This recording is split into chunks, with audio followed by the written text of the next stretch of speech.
Do I make a difference? As we get older, our personalities become more set, so it would be of little help to learn that a personality different from ours is necessary for effective negotiation. Fortunately, attempts to identify the impact of personality on negotiation effectiveness have not found any significant practical effects.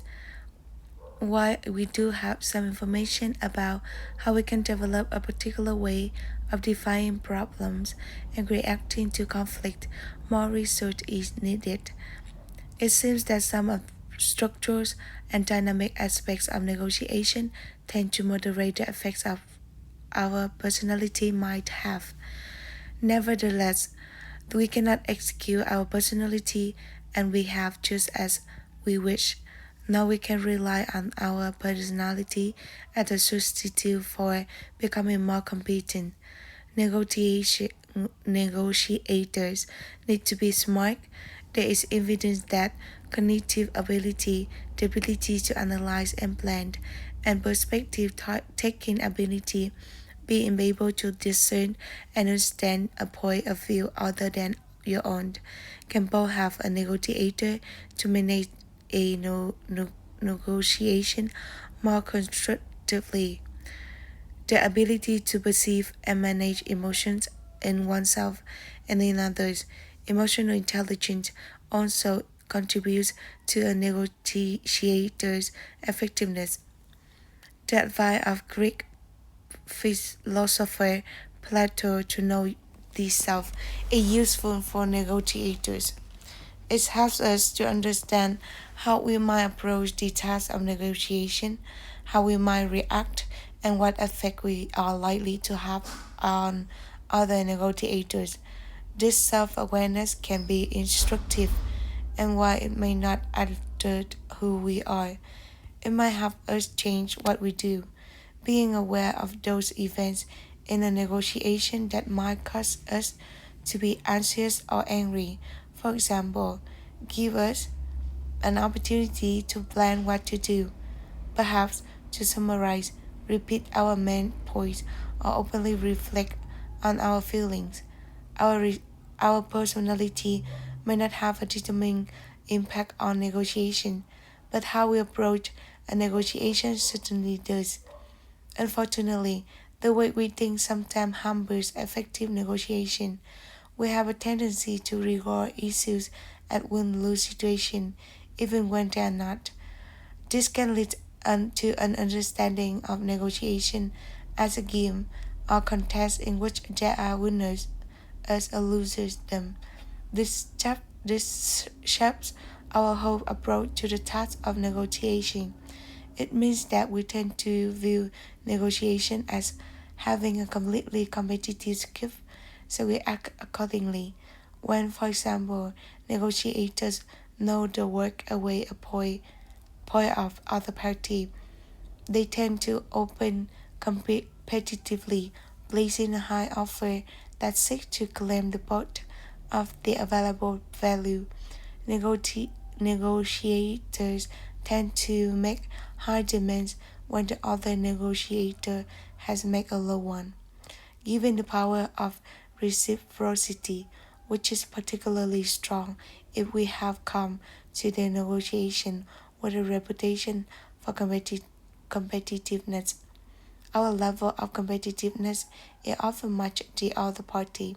This then reinforces our mistaken belief that negotiations are necessarily competitive and that the only way to get a good outcome is to be more competitive than your opponent.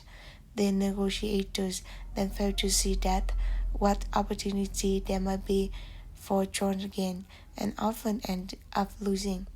In fact, research suggests that self-oriented competitive bargainers do not fare well, even if negotiators who are only interested in their own outcome try to engage in cooperative strategies. They cannot do so consistently enough to reap the benefit from true cooperation. Related to this is the tendency to attribute greater differences to situations than actually exist. This can be reinforced by tendency to stereotype others and thus expect them to behave in a particular way. It's not surprising that if we think negotiation is a win-lose affair, and we believe that the other party extreme is their demands, we will draw on a competition rather than cooperative stereotype. These biases can also be judged to cross-cultural negotiation. When, when negotiating with someone from China, say we might instinctively assume that we are negotiating with a Chunzu strategist rather than Confucian gentleman. A bias towards a win-lose view of negotiation frames both our reparation and our interpretation of the other party's words and actions. The author has a college in the United States asked their students to undertake a negotiation over the internet. One of the virtues of online negotiating is that it provides a full transcript. As part of their reflection, the Australian student commented on how competitive the Americans were, providing quotes from the text to support their view. Closer examination of the transcription revealed that the Australian students had used the same language. Incidentally, the American students make the same critical moments about the Australian negotiators, while again doing the same things themselves. Researchers have discovered a long list of cognitive, emotional, and motivational effects on the way negotiators approach their tasks, some of which are listed in Part 2.1. These don't make for good reading. They are example of what Serpentinius calls school reason, but the difficulty for people with cruel visions is that they don't know they got it because to them everything seems free. Box 2.1. Some biases of negotiators. Overconfidence. We think others, for example, an arbitrator, are going to choose in our favor. We think that our coercive tactics will work on the other party, but this will have no effect on us. That is why we don't give much attention to information exchange and why we make fewer concessions, because we think our best alternative to the negotiate agreement is better than it probably is. Fixed price perception. We tend to view our position and interests as being diametrically opposed. That is why we enter a negotiation competitively and also devalue any concessions the other party might take. We also do this because we don't really understand their situation. According, we tend to give greater weight to early information or position, particularly if the information is clear. That is why we get stuck defending a position that is untenable, and why it is easier to negotiate around positions than interest. Extremism. We tend to think that the other party's positions are more extreme than they are. That is why we expect the other party to make more concessions and to devalue any concession they make. They should not have been holding their position in the first place. Illustration of transparency. We tend to think that others can understand us and discern our motives more than they actually can. That is why we stay stuck in our position and don't do much to create a bridge of understanding between the parties, because that understanding is presumed. Knowledge of others. We tend to ignore how the other party might be thinking or why, and attribute their behavior to them rather than their situation. That's why we are not very good at predicting the effect our strategy and tactics will have on the other party. How can we counter innate bias? First, biased thinking can emerge from a lack of critical thinking. Ensure that those within your negotiating team who suggest a contrary perspective are always giving scope to express themselves. If negotiating alone, talk through your preparation with someone you trust who is prepared to challenge your thinking. Second, biases and prejudice can stem our can stem from our ignorance of the other party. Ensure that full attention is given to perspectives of other party. Talking, taking time to understand as best you can their situation and their motivation. Third, as some of these basic biases are going to lead to negotiation difficulties and poor outcomes, we might usefully learn from our mistake by reflecting on our own negotiation performance.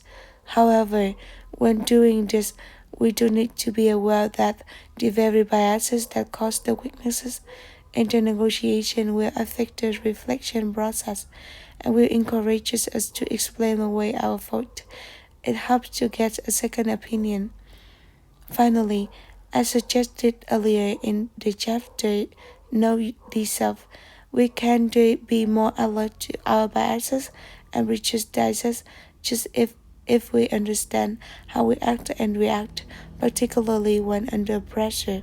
So it is important to have realistic assessment to our own approach to negotiation.